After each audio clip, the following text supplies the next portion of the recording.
Well, this breaking input is also pertinent to Trump's assassination bid. Now, US President Joe Biden has reacted on Trump's assassination bid, saying that this agreement is inevitable, but politics cannot be a literal battlefield.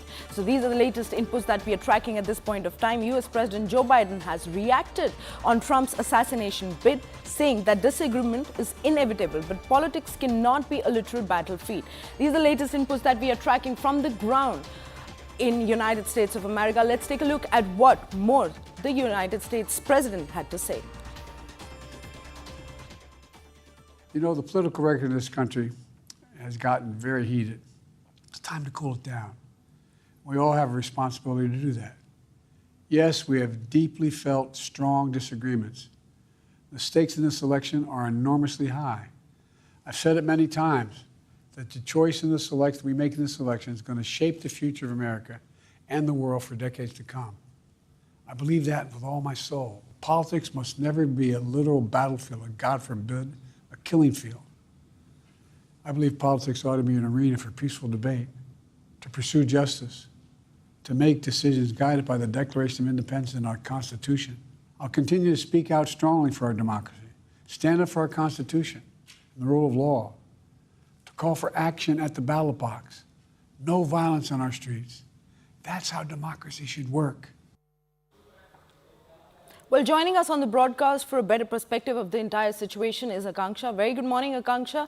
Political conflicts in the face of divisive rhetorics. How are things going to be influenced after Joe Biden's this statement? Good morning to you, to Kurina, and to our viewers as well. You heard that address coming in from the U.S. President as he addressed the country. He was at the Oval Office and he was talking about the assassination bid, of course, that took place yesterday at Donald Trump's Pennsylvania rally. And I think the very crucial statement that he's made yesterday is about how America must resolve its differences at the ballot box and not with bullets.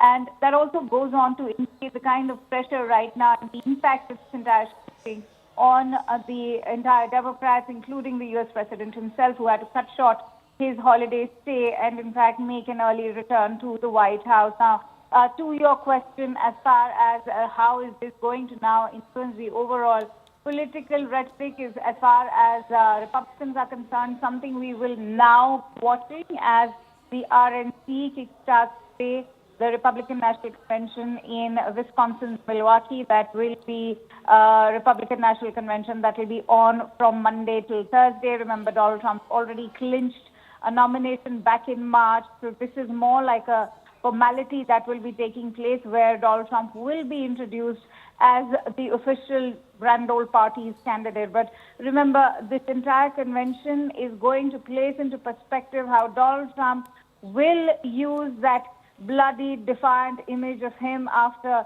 he was shot and his ear was almost grazed, and he, that image of him holding his fist in the air, that's already become a rallying point, and how he chooses to shape up the narrative from here on will be very much apparent at the Republican National Convention. Remember, this is a national convention where Donald Trump's sons will also be talking, Donald Trump Jr., Eric Trump.